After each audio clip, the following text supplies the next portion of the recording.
Olá pessoal, tudo bem? Bom, como vocês sabem, devido às circunstâncias aí de pandemia, nós nos ausentamos das aulas presenciais, mas resolvi fazer um videozinho de tudo aquilo que seria abordado nessa semana com vocês, certo? Bom, como vocês sabem, todo início de sessão nós trabalhamos alguma temática e dessa vez a gente vai falar um pouquinho sobre a doença de Parkinson ou mal de Parkinson. Acredito que boa parte de vocês já tenham ouvido falar sobre essa patologia. Mas para que nós possamos chegar até o estudo do mal de Parkinson, a gente vai ver um pouquinho agora a respeito do tronco encefálico. Tronco encefálico, estrutura que fica no interior do crânio, onde ele se divide em três partes, que é chamado de cima para baixo, mesencéfalo, ponte, bulbo raquídeo. Ele fica anterior à região do cerebelo, ele fica abaixo, ao cérebro, mais precisamente ao diencéfalo, e fica na região superior da medula espinhal, certo?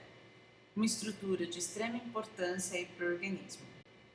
Aqui nós temos nessa imagem uma outra visão, tanto do bulbo raquídeo quanto da ponte, né? O mesencéfalo aí, ele está um pouquinho coberto, mas devido ao ângulo que foi tirada essa imagem. E aqui a gente já tem uma visão melhor, né, de todas essas estruturas. Lembrando o seguinte, que a ponta em que vai ligar de uma ponta ao outro. Então essa porção aí mais dilatadinha, ok? Então só para que a gente possa ter uma localização melhor.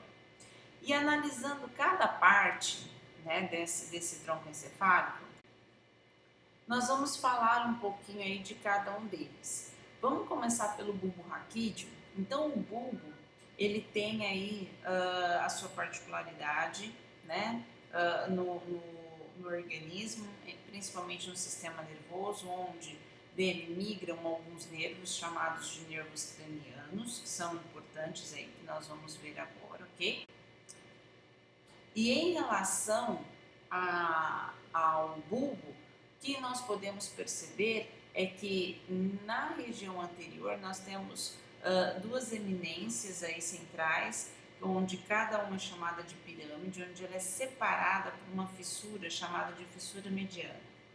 E lateralmente nós temos duas dilatações, onde essas dilatações são chamadas de olivas. Nessa região do bulbo migram-se ali, né, nervos cranianos. Ao todo nós temos 12 pares de nervos cranianos que são indicados por nomes e por algarismos romanos, ok? Cada um com a sua respectiva função. Então, do bulbo migram os 4 últimos nervos na escala ali de números, ok? E aí nós vamos trabalhar esses nervos agora. Então, da região do bulbo, então nós vamos ter aí tanto do 12º ao 9º par de nervos cranianos. Nessa imagem aqui a gente consegue verificar todos os pares de nervos cranianos e a gente percebe que tem algumas linhas vermelhas e outras azuis. As vermelhas significam o quê? Que são fibras ou nervos eferentes, e as azuis fibras ou nervos aferentes. O que significa que esses nervos aferentes, eles estão trazendo a informação, os estímulos da periferia para o sistema nervoso central. Já os eferentes emitem uma resposta, geralmente do sistema nervoso central para a periferia do seu corpo. Então, nós costumamos dizer o seguinte, que essas fibras aferentes, geralmente elas são as fibras sensitivas e os eferentes são as fibras motoras, ok? Então, por isso que a gente vai ter essas duas denominações nessa imagem.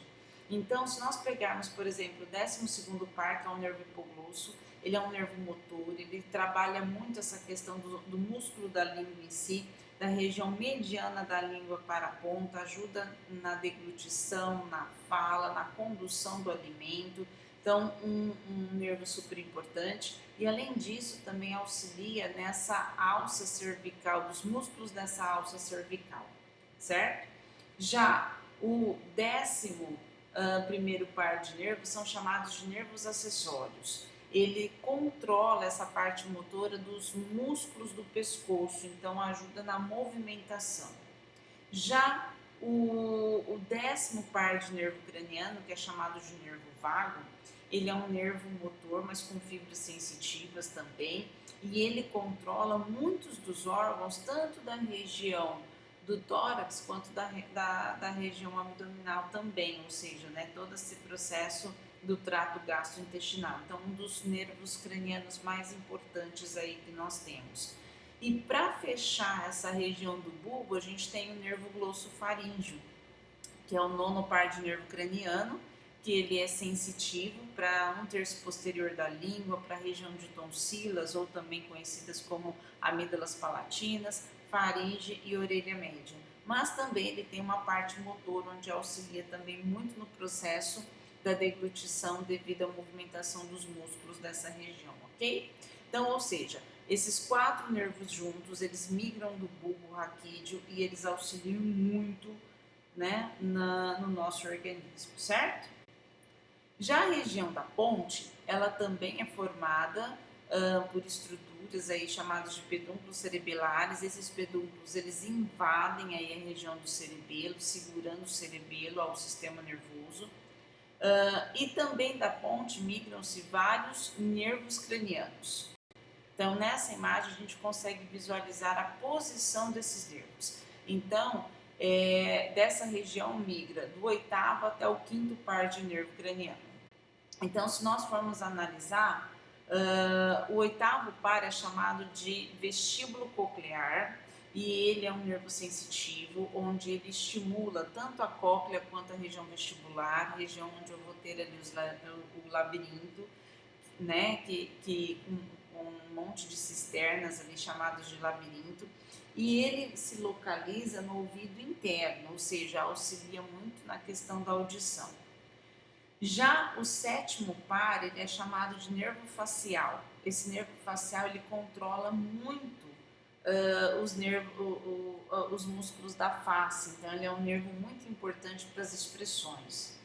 Aí depois, o 6º é o nervo abducente. Esse nervo abducente, ele ajuda no controle dos músculos retrolaterais dessa região do globo ocular. Então, ou seja, vai ter uma função muito importante, certo?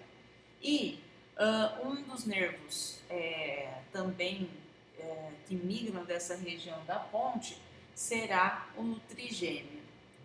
Esse nervo trigêmeo, que é o 5º par de nervo craniano, ele é um nervo sensitivo e ele tem esse nome porque ele se divide em 3, chamado de oftálmico, maxilar e mandibular. Ou seja, ele dá sensibilidade a essas regiões da face, né, e da cabeça em si, e ajuda também a dar sensibilidade tanto para os seios paranasais, frontais e dentes. Então, ele é um nervo assim, muito exigido, principalmente para a região, né, da mandíbula e do maxilar, certo? Então, ou seja, todos esses nervos juntos, esses 4 nervos juntos, eles migram da região da ponte. Então, todos eles com funções assim essenciais no nosso dia a dia. E por último, né, nós temos aqui a região do mesencéfalo, certo? O mesencéfalo, ele é uma estrutura em que ele vai ser dividido em 2 porções. Uma delas é uma porção menor, que nós chamamos de tecto do mesencéfalo, e uma porção mais dilatada, maior, que seria a região dos pedúnculos cerebrais. Nos pedúnculos, nós encontramos 2 pontos mais avermelhados, chamados de núcleo rubro, e uma porção mais escura, enegrecida, chamada de substância negra. Nessa substância negra passam vários nervos e há uma maior produção de um neurotransmissor chamado de dopamina, que auxilia o que? Tanto na cognição como na coordenação de movimentos, certo? Neste mesencéfalo também vai migrar um nervo chamado de nervo troclear, que vai ser o 4º par de nervo craniano, e esse nervo troclear ele também auxilia, né, nessas questões então da movimentação da face, tá? Principalmente ali próximo à região do globo ocular. E nessa substância negra ela é importante Por quê? Porque o processo degenerativo para que a pessoa tenha mal de Parkinson se inicia justamente aqui, nesse ponto. Então, ou seja, mal de Parkinson, doença degenerativa, onde você tem o que? Uma diminuição desses neurônios, faz com que a pessoa tenha uma diminuição nessa produção desse neurotransmissor, fazendo com que a pessoa ela perca um pouco o controle dessa porção distal dos membros, tanto superiores quanto inferiores. Porém, no desencadear da doença, na progressão, você pode ter perdas então de controles, inclusive do corpo todo, tá? Então, uma doença que não tem uma causa específica, a taxa dela ser genética ela é bem baixa, tá? Então é mais atribuído aí a fatores ambientais como lesões de cabeça, né? Ou algum fármaco, drogas ilícitas, ou às vezes até mesmo alguma pancada devido a algum esporte violento. Então, ou seja, tem N possibilidades para que as pessoas possam estar desencadeando essa doença, certo? Só recordando um pouquinho, nós vimos já a questão da medula espinal, que os nervos eles são diferentes quando a gente analisa, né, nervos cranianos para os nervos raquidianos, e esses nervos raquidianos eles acabam sendo formados de uma forma bem interessante, porque tudo parte dessa região do Hzinho, que nós chamamos de substância cinzenta, onde migram pequenos filamentos chamados de filamentos radiculares. Quando esses filamentos eles vão se unindo na região extrema aí desse Hzinho, né, que é da substância cinzenta, vão formar as raízes posteriores e anteriores, e quando essas duas raízes se juntam é que formam os nervos raquidianos. Então, só para vocês terem uma noção de como que esses nervos raquidianos partem dessa região da medula, ok? Enfim, então aqui uma outra imagem mostrando toda essa inervação. E uma coisa importante que nós temos é o seguinte, é o que a gente chama de arco reflexo. Então esse arco reflexo, quando você tem qualquer sensibilidade, através de nervos sensitivos, chegam essa informação até a região da medula passa por um outro nervo aí, ou neurônio, chamado de nervo de associação, neurônio de associação, e aí você vai ter o que? Uma resposta, né, que vai ser emitido sempre para o músculo. Então, por exemplo, se eu coloco a mão na superfície quente e já retiro, significa que o estímulo chegou até a região medular, né, da medula espinal, foi processado e você teve o reflexo de tirar então a mão daquela superfície quente, ou seja, você teve uma contração do músculo para que isso ocorresse. Então, ou seja, isso tudo é chamado de arco reflexo. A informação ela fica na região medular, nem chega até a região cerebral para ser processada, ok? Então, isso é um arco reflexo. Isso pode acontecer em qualquer parte do nosso corpo, que é de extrema importância, certo? E para fechar esse conteúdo dessa sessão, trazer um pouquinho a recordação das meninges. Então, meninges é formada pela dura mater, aracnoide e pia mater. Estas meninges elas são importantes e quando o paciente tem um quadro de hidrocefalia, que é um aumento, né, desse líquor nessa região, que a gente pode ter aí de várias formas, dependendo de cada situação,